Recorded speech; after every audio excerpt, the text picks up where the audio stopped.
Bismillahirrahmanirrahim. Assalamualaikum warahmatullahi wabarakatuh.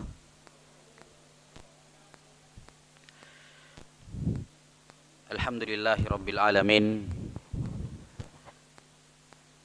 Wassalatu wassalamu ala asyrafil anbiya'i wal mursalin Sayyidina wa nabiyyina Muhammadin wa ala alihi wa sahbihi ajma'in. Ashhadu an la ilaha illallah wahdahu la syarikalah wa ashhadu anna Muhammadan abduhu wa rasuluh. Allahumma la ilma lana illa ma 'allamtana innaka antal alimul hakim. Allahumma faqihna fi dinik wa 'allimna ma yanfa'una warzuqna al-ikhlasa fil qawli wal 'amal waj'al ma naqumu bihi khalisan liwajhikal karim. Qad qala Allah ta'ala ya ayyuhalladzina amanu taqullaha haqqa tuqatih wa la tamutunna illa wa antum muslimun. Wa qala ta'ala ya ayyuhan nas ittaqu rabbakum alladhi khalaqakum min nafsin wahidah wa khalaqa minha zawjaha wa batha minhuma rijalan katsiran wa nisaa'a wattaqullaha alladhi tasaaluna bihi wal arham innallaha kana 'alaikum raqiba. Amma ba'd. Alhamdulillah, segala pujian kita panjatkan kehadirat Allah Subhanahu wa taala Rabbul Alamin atas berbagai macam limpahan karunia dan rahmat dari nikmat-nikmat yang besar maupun nikmat-nikmat yang kecil yang Allah Subhanahu wa taala anugerahkan kepada kita sampai pada hari ini dengan semua keadaan dan kekurangan dalam ibadah kita. Namun Allah Subhanahu wa taala tidak henti-hentinya memberikan rahmat kepada kita, dan sebesar-besar rahmat yang Allah taala berikan adalah al-iman wal Islam. Jemaah sekalian yang dirahmati oleh Allah Subhanahu wa taala, tema yang diamanahkan kepada kami pada yang akan kita bahas pada majelis maghrib ini insyaallah taala adalah penyebutan atau pembacaan secara ringkas biografi dari salah seorang ulama al-Islam, ya. Ulama yang sepakat para ulama bahwa beliau adalah seorang mujtahid mutlak, yang seluruh kaum muslimin sepakat bahwa beliau adalah seorang mujaddid, seorang pembaharu dalam umat, dalam agama Islam, yang kata Nabi sallallahu alaihi wasallam bahwa Allah Subhanahu wa taala akan mengutus, akan membangkitkan fi kulli qarnin, setiap satu abad, seorang yang akan memperbaharui agama Allah Subhanahu wa taala, yang dikenal dengan istilah mujaddid. Yujaddidu lahum dinahum, kata Nabi SAW, bahwa setiap satu abad, setiap 100 tahun Allah Subhanahu wa taala akan membangkitkan, yakni akan menunjuk, memberikan taufik kepada salah seorang dari hamba-hambanya untuk menjadi pembaharu yang akan memperbaharui agama mereka. Dan para ulama Islam semuanya dalam penentuan siapa-siapa saja mujaddid setiap abad dalam Islam, abad pertama, abad kedua, abad ketiga, dan seterusnya, ya, ada banyak pendapat, ya, di kalangan ulama mengenai siapa yang dimaksud dengan mujaddid di setiap zaman tersebut. Namun ada dua orang yang nama mereka disepakati oleh seluruh ulama, tidak diragukan bahwa kedua orang ini pasti mujtahid. Yang pertama adalah Umar ibn Abdul Aziz, ya, di abad pertama Hijriah, dan yang kedua adalah biografi dari ulama yang akan kita sebutkan, yaitu Imam Syafi'i. Imam Asy-Syafi'i rahimahullah, beliau di mujaddid abad kedua Hijriah. Ini siapapun yang berkomentar tentang mujaddid umat ini, dua nama ini tidak pernah lepas disebutkan. Karena itulah sebagian ulama mengatakan bahwa umat Islam tidak pernah sepakat untuk menyatakan seorang ulama itu mujaddid kecuali pada dua orang ulama ini, Umar ibn Abdul Aziz dan juga Imam Asy-Syafi'i rahimahullah. Adapun nama-nama lain yang ada sebagian menyebutkan mujaddid, tapi ada sebagian mengatakan bukan. Artinya ada khilaf.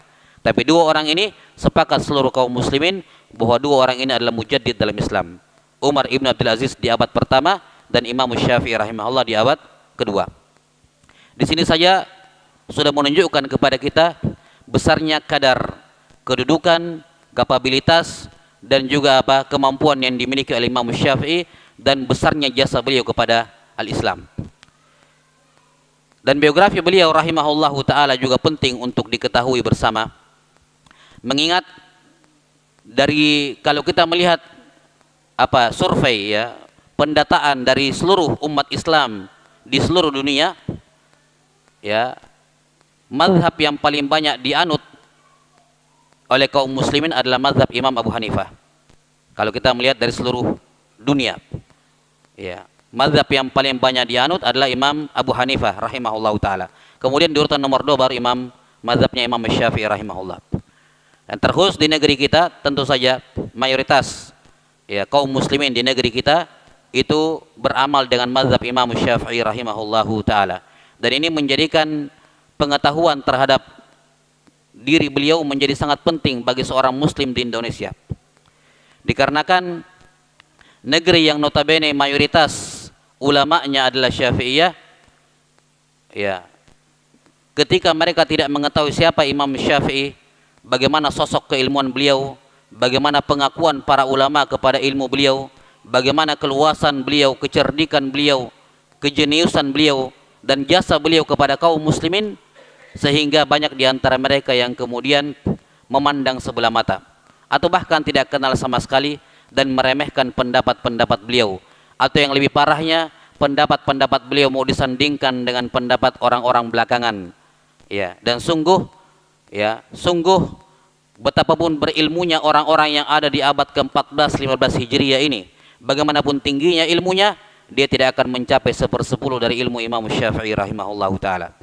Maka suatu hal yang penting bagi seorang muslim adalah mengetahui kadar para ulama. Mengetahui kadar para ulama, menempatkan mereka pada posisi mereka.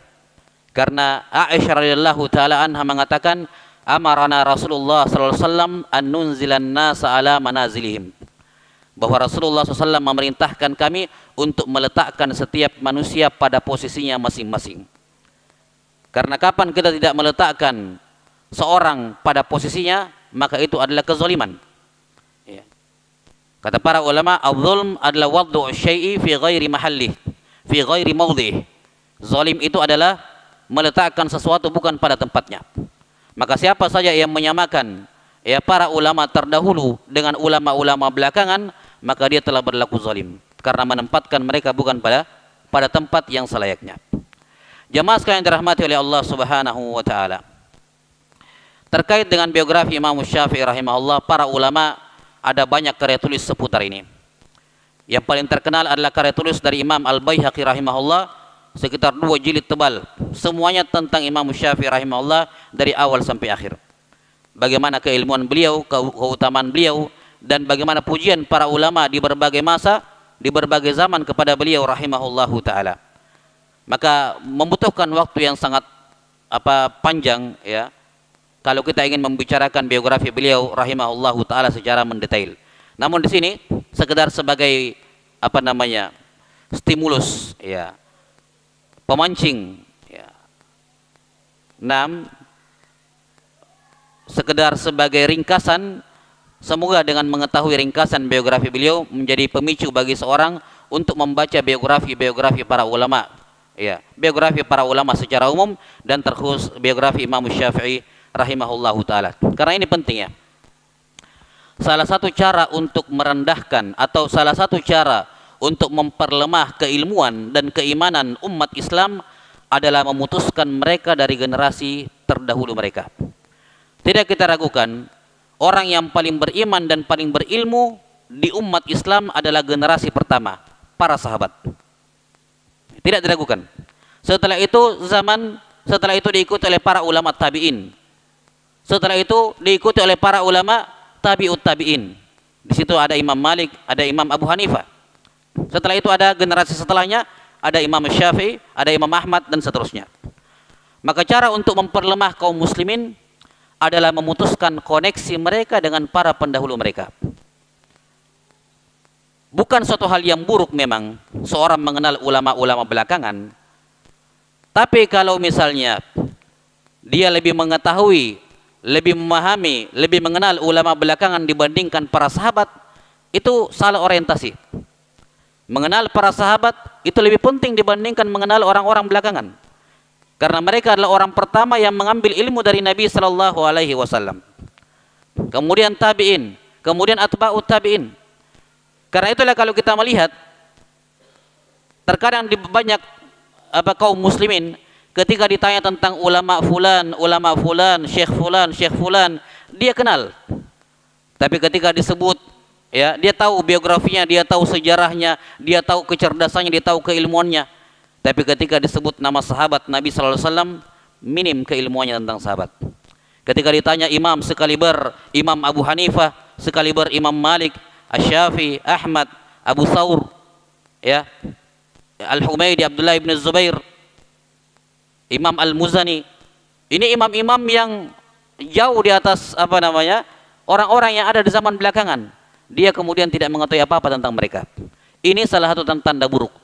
Ketika koneksi mereka kepada para ulama terdahulu sudah mulai melemah. Mereka tidak tahu apa-apa tentang pendahulu mereka. Mereka minim informasi tentang sahabat, tentang tabi'in, tentang para ulama. Karena itulah salah satu efek buruknya adalah mereka mencoba menyandingkan. Mereka mengatakan sahabat itu Abu Hurairah memang sahabat, tapi dia juga manusia. Bisa salah, bisa benar. Guru saya tidak bisa salah, pasti benar gitu ya. Maksudnya mau menyandingkan. Ketika dikatakan guru saya berpendapat seperti ini, kita bilang sahabat Ibnu Mas'ud berpendapat seperti ini, menyelisih, dia mengatakan apa? Ya betul, beliau sahabat, tapi sahabat kan tidak maksum dari dosa. Ya, ini sudah kesalahan fatal. Mau mencoba menyandingkan antara apa? Menyandingkan antara gurunya dengan sahabat Abdullah bin Mas'ud radhiyallahu an. Saya teringat suatu kisah pernah ditanyakan kepada seorang ulama as-salaf mengenai, kita tahu bagaimana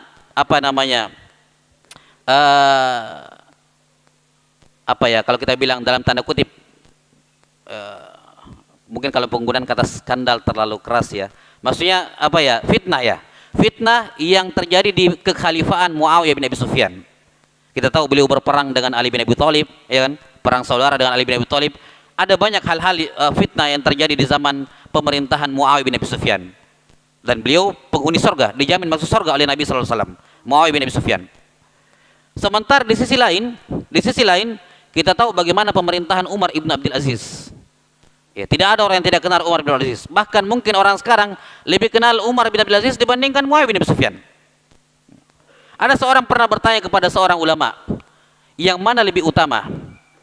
Umar ibn Abdul Aziz dengan keadilannya, dengan keilmuannya, dengan kesolehannya, ya, dibandingkan Muawiyah bin Abi Sufyan yang ada catatan-catatan pada kehidupan beliau. Yang mana lebih afdal, lebih baik? Maka kata ulama ini, ya, debu pasir yang ada di hidungnya Muawiyah bin Abi Sufyan, dalam riwayat lain yang ada di kakinya Muawiyah bin Sufyan ketika berperang dengan Nabi sallallahu alaihi wasallam, itu jauh lebih baik dibandingkan Umar bin Abdul Aziz sepenuh dunia. Ini bagaimana bisa kamu mencoba menyandingkan seorang tabi'in Umar ibn Abdul Aziz dengan seorang sahabat? Tidak bisa dibandingkan sama sekali. Sehebat apapun ilmu dan amal soleh yang dimiliki oleh tabi'in, tidak akan menyamai sedikit dari keutamaan para sahabat radhiyallahu anhum ajmain. Ya. Maka ini zahirah, ya, perkara yang muncul di zaman-zaman belakangan ketika umat Islam mulai diputuskan, dijauhkan dari ulama terdahulu mereka, mengidolakan Ibnu Mas'ud, mengidolakan Ibnu Abbas, mengidolakan Abdullah bin Umar, ya, mengidolakan Imam Ahmad, Imam Syafi'i, Imam Abu Hanifah, Imam Malik dan para imam lain, dan menggantinya dengan idola-idola dari para ulama belakangan. Sekali lagi, itu bukan hal yang buruk, tapi ya, itu jelas salah prioritas. Ya, salah pendekatan dalam memahami agama. Karena agama itu berasal dari mereka-mereka ini. Ya.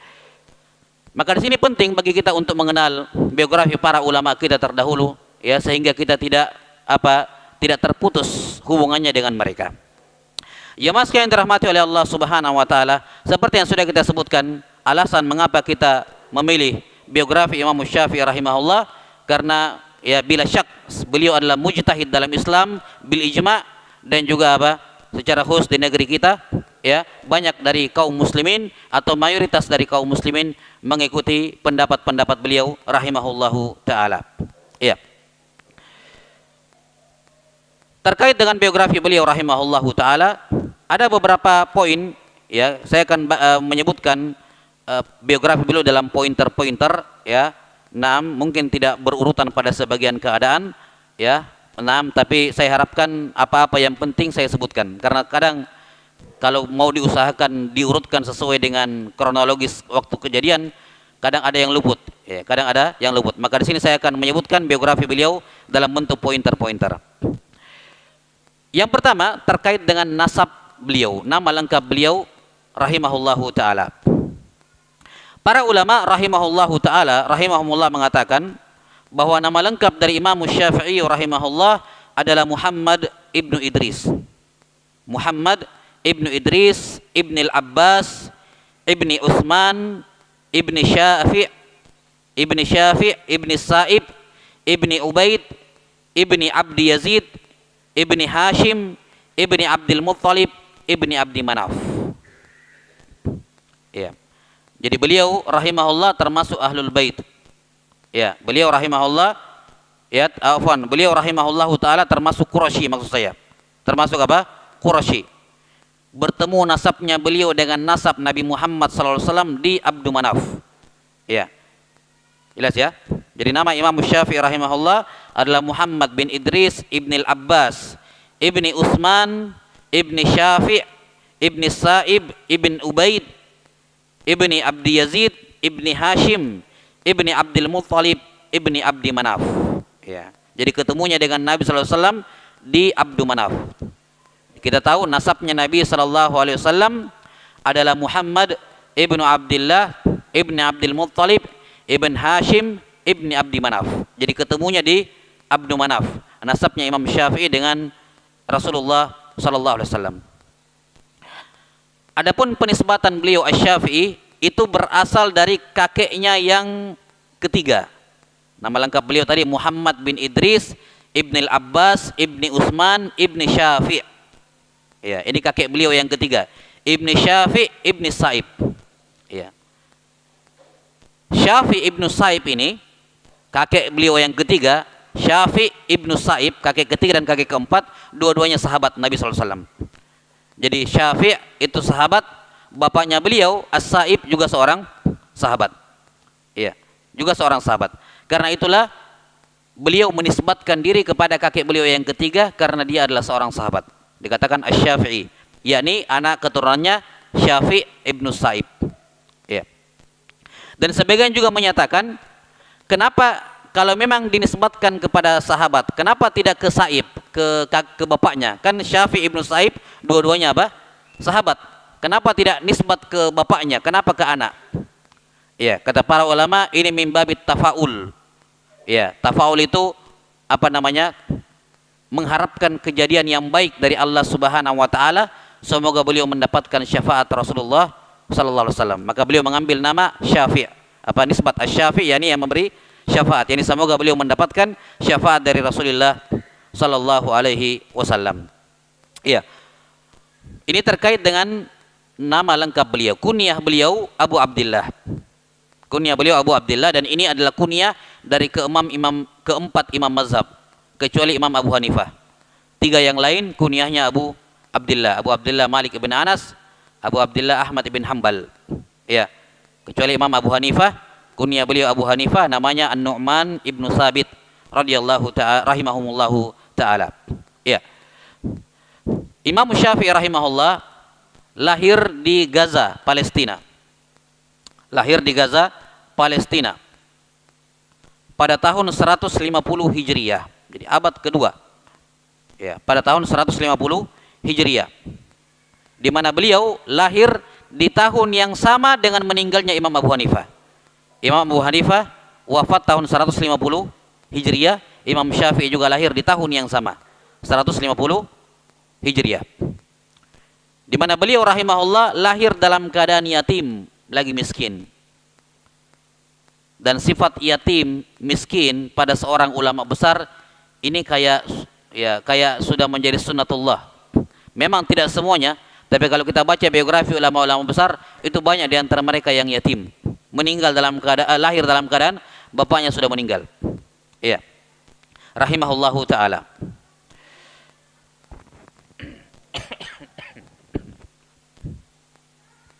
Kemudian setelah beliau berumur 2 tahun, jadi lahir di lahir di Gaza, Palestina, tapi kan nenek kakek-kakek beliau berasal dari suku Quraisy, dari Mekah. Dari apa? Dari Mekah.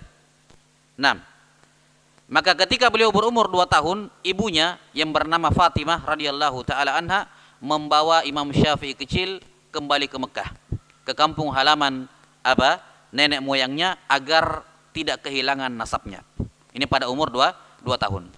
Dan beliau pun dididik oleh ibunya, ya, sedari kecil dia dibantu untuk menghafalkan Al-Qur'an sampai beliau rahimahullah selesai menghafalkan Al-Qur'an pada umur 7 tahun.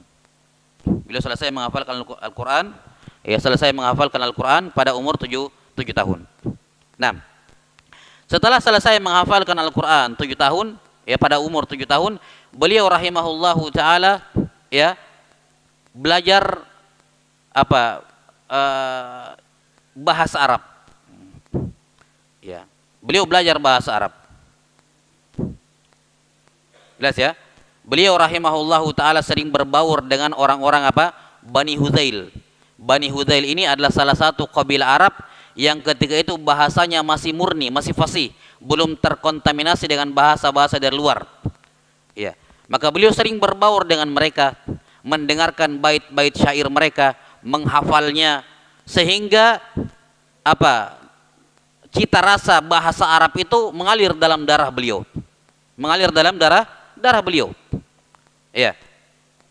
Sampai-sampai Imam Nahu, Imam bahasa Arab sekaliber Al-Asmu'i rahimahullah, ya, kata beliau, beliau sudah pakar dalam bahasa Arab. Kata beliau, saya membenarkan, mengkoreksi bait-bait syairnya Hudzail melalui lisan seorang pemuda yang namanya Muhammad ibn Idris. Ya. Imam Syafi'i rahimahullahu taala. Jadi dari kecil beliau rahimahullah sudah senang dengan bahasa Arab, mempelajari bahasa Arab yang fasih. Ya, bahasa Arab yang fasih, yang bersih dari kontaminasi bahasa-bahasa lain, ajam. Ya. Dan ini yang menjadi keunggulan Imam Syafi'i rahimahullah pada akhirnya kelak. Ya. Di mana kata para ulama, Imam Syafi'i rahimahullahu taala yu'khadhu minhu al-lughah. Imam Syafi'i rahimahullah, bahasa Arab itu diambil dari mulutnya. Apa maksudnya diambil dari mulutnya? Yani ucapan Imam Syafi'i, kalimat-kalimat yang beliau lontarkan itu bisa dijadikan dalil dalam bahasa Arab.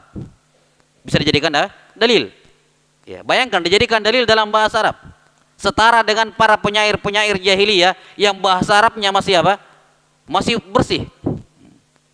Dan ini kelebihan yang tidak dimiliki oleh para ulama lain di mazhab fikih yang ada. Hanya Imam Syafi'i rahimahullahu taala yang bahasanya itu dijadikan dalil. Jadi kalau ada seorang mengucapkan suatu ucapan misalnya, kemudian ada yang mengkritik dari pakar bahasa Arab, ucapan kamu salah, terus dia bilang enggak, Imam Syafi'i mengatakan seperti ini, dia pernah mengucapkan kata ini dengan seperti ini, maka itu adalah dalil yang kuat. Ya, itu adalah dalil yang kuat. Karena semua kata-kata beliau adalah dalil dalam bahasa Arab, bisa dijadikan dalil. Karena pendalaman beliau dalam bahasa Arab. Dan ini berlangsung bertahun-tahun tentu saja. Ya, tidak setahun, tidak 2 tahun. Ya, Bani Hudzail kalau mereka pergi keluar, beliau ikut. Ya, ini mulai dari umur belasan tahun tentu saja. Ya, keluar, ya, bertemu dengan mengikuti mereka dan mendengarkan kalam mereka. Kemudian pada umur 10 tahun, beliau rahimahullah, ya, menjelang umur 10 tahun, beliau rahimahullah taala mulai belajar ilmu agama. Ya. Mulai belajar ilmu agama. 6. Di mana sebagaimana kebiasaan para ulama di zaman tersebut, mereka mempelajari kitab hadis Muwatta Imam Malik. Kitab hadis Muwatta Imam Malik. Iya. Butuh diketahui bahwa poros ilmu agama di zaman itu ada 2. Ada 2 poros. Kalau kita bilang sekarang 2 madrasah, ya, 2 madrasah besar, 2 madrasah besar ketika itu di zamannya. Yang pertama ada madrasah di Irak, Kufah dan sekitarnya.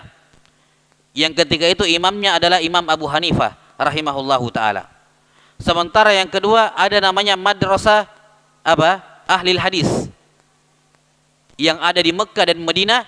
Imamnya ketika itu adalah Imam Malik di Mekah dan Sufyan ibnu Uyainah. Imam Malik di Madinah dan Sufyan ibnu Uyainah di Mekah. Ini dua apa namanya metode belajar agama di zaman itu. Iya. Masing-masing memiliki kelebihan dan kekurangan. Nah, karena Imam Malik rahimahullah, Syafi'i rahimahullah di Mekah, beliau tentunya terpengaruh dengan metodenya madrasah ahli hadis. Ya. Maka beliau pun mulai menghafal kitab hadis yang masyhur di kalangan di Mekah dan Madinah ketika itu, yaitu kitab Muwatta Imam Malik rahimahullahu taala. Kitab yang dianggap sebagai kitab yang paling sahih di muka bumi ini sebelum ditulisnya Sahih Bukhari dan Muslim. Sebelum ditulisnya Sahih Bukhari dan Muslim, ini kitab Muwatta, kitab yang paling sahih. Ya. Maka beliau pun menyelesaikan hafalan Muwatta, dan beliau ketika belajar Muwatta itu menghafal karena miskinnya beliau tidak bisa beli kitabnya. Tidak bisa beli bukunya. Apa yang beliau lakukan? Beliau kumpulkan daun pelepah korma, beliau kumpulkan tulang-tulang onta, beliau kumpulkan kulit-kulit buah-buahan yang bisa dituliskan. Beliau pinjam bukunya temannya atau buku orang yang memiliki Muwatta, beliau tulis di tulang, beliau tulis di lembaran-lembaran pelepah korma. Kemudian beliau hafal. Beliau apa? Beliau hafal. Sampai selesai, pinjam lagi, ditulis lagi. Sampai beliau hafal, menyelesaikan kitab Muwatta pada usia 10 tahun. Pada usia 10 tahun. Kerjanya begitu. Nulis, baca, nulis, hafal, baca, hafal, nulis, baca, hafal. Ya. Dan ini menunjukkan kepada kita bahwa keberkahan ilmu dan melekatnya ilmu dalam benak seseorang berbanding lurus, berbanding terbalik dengan kemudahan. Ya. Ilmu itu kalau instan masuknya, instan juga keluarnya. Cepat juga keluarnya.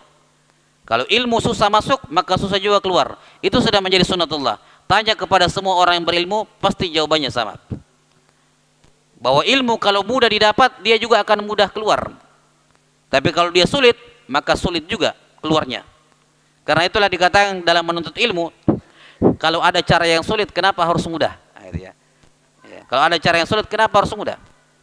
Karena kalau mau sulit ilmu itu keluar dari dirimu, dari hafalanmu, ya persulit juga masuknya. Maksudnya persulit di sini ya nih, ketika jangan putus asa dengan kesulitan, jangan putus asa dengan kesulitan, dan jangan terlena dengan kemudahan.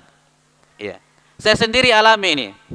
Dulu di zaman dahulu, ya, zaman dahulu belum ada, dulu kalau kita bilang tape recorder MP3 yang kotak begini ya, yang pakai kaset kalau merekam. Sebelum ada itu kita rajin nulis, ya, rajin nulis. Penuh buku tulis kita beli sekarang yang tebal, dari awal sampai akhir penuh catatan semuanya. Ya, kalau beli buku cetak kanan kirinya penuh catatan. Sejak beredar di kalangan penuntut ilmu tape recorder itu yang bisa merekam pakai kaset, udah mulai. Rekam saya dulu, nanti saya catat. Ya. Rekam saya dulu, nanti saya catat. Ya. Pasti tidak dicatat. Pasti tidak dicatat. Tinggal itu kaset. Nanti ditindis lagi sama rekaman lain. Itu kasetnya ditindis lagi. Begitu aja terus kerjanya. Datang lagi MP3 sekarang, terbelakangan ya MP3 setelahnya. Datang lagi handphone sekarang. Nanti gampang ada jadi YouTube. Nanti saya dengar ulang. Omong kosong. Ya. Karena kenyataan seperti itu. Ya. Karena kita alami kan begitu, kita alami bahwa ilmu semakin mudah sarananya, itu akan semakin kurang berkahnya dan semakin mudah juga hilangnya. Ya. Dan itu nampak apa-apa yang kita dapatkan, ilmu yang kami rasakan melalui perjuangan, itu yang tetap tinggal. Dan yang didapatkan dengan instan, itu yang gampang hilangnya kalau tidak diulang-ulangi terus.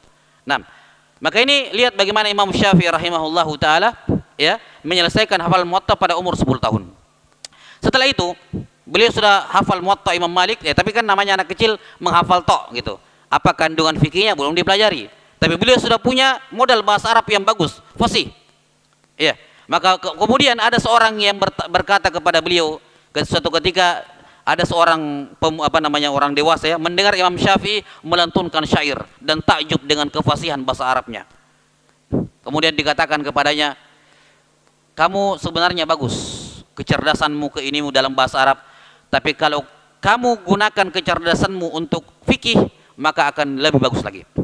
Maka saya itu beliau termotivasi dengan ucapan tersebut. Apa?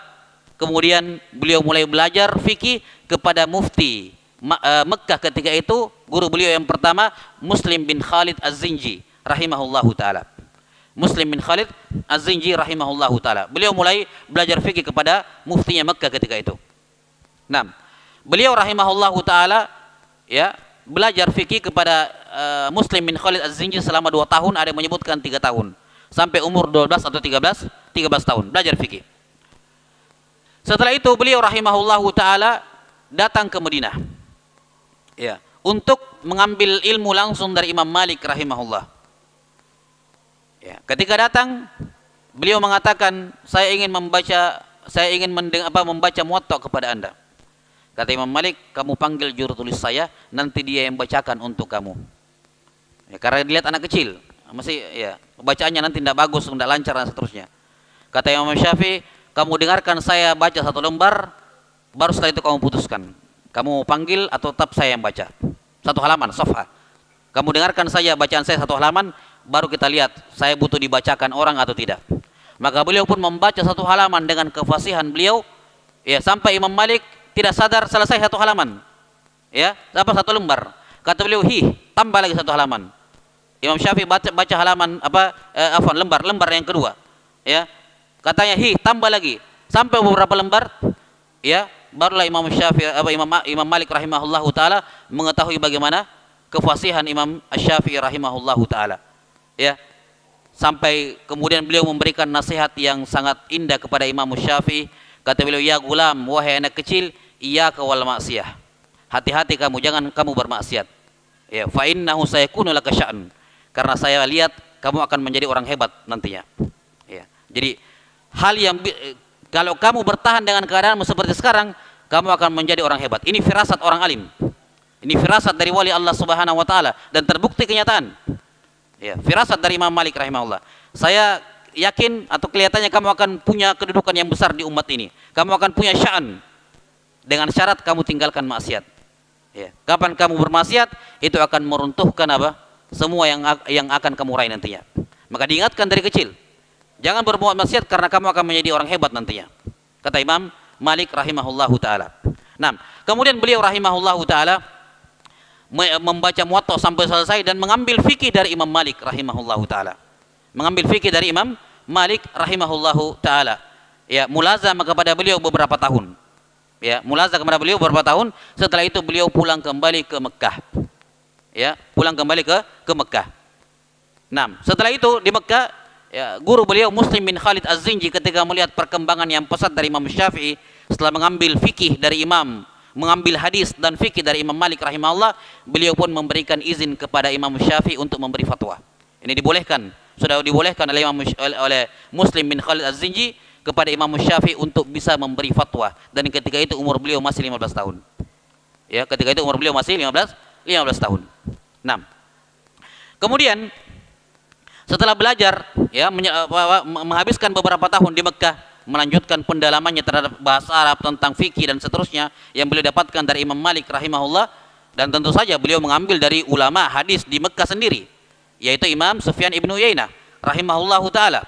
Nah, setelah itu beliau rahimahullahu taala, ya, pergi ke Yaman untuk bekerja, cari uang gitu. Nah, karena miskin rahimahullah. Beliau ke Yaman mencari nafkah, bekerja. Dan nama beliau sudah mulai dikenal di sana, sambil mengajar, sambil, ya, karena beliau sudah mufti, ya, sudah layak berfatwa, maka nama beliau sudah mulai dikenal dan dijadikan rujukan oleh orang-orang Yaman ketika itu. Orang-orang di Yaman ketika itu. Kemudian sebagian menyebutkan terjadi suatu fitnah, saya lupa tepatnya. Yang jelas beliau ada masalah dengan sebagian gubernur. Ya, gubernur di Yaman ketika itu, sebagian gubernur. Ya. Sampai akhirnya beliau dikriminalisasi, istilahnya orang sekarang, dikriminalisasi, dianggap berkomplot dengan pasukan pemberontak. Ya. Dituduh berkomplot dengan pasukan separatis, ya, yang mencoba memberontak kepada pemerintahan di Yaman ketika itu. Akhirnya beliau ditangkap dan dikirim ke ibu kota untuk dijatuhi hukuman. Dan ketika itu yang menjadi khalifah adalah Bani Abbasiyah. Ya, kekhalifahan Bani Abbasiyah. Ya. Maka beliau pun dikirim di ibu kota untuk dijatuhi hukuman. Ibu kota ketika itu di Baghdad, Irak. Ya. Ketika beliau rahimahullahu taala akan dijatuhi hukuman secara zalim, datang ulama Baghdad, Irak secara umum ketika itu, yaitu Muhammad Ibnul Hasan Asy-Syaibani. Beliau adalah murid langsung dari Imam Abu Hanifah. Beliau sudah pernah dengar namanya ini Muhammad bin Idris. Ya. Maka beliau segera datang ke pengadilan dan memberikan syafaat kepada beliau, dan tentu saja khalifah ketika itu mendengarkan beliau. Beliau imamnya kota Kufah, ya, apalagi dan Baghdad ada salah satu kota dari kota-kota di Irak.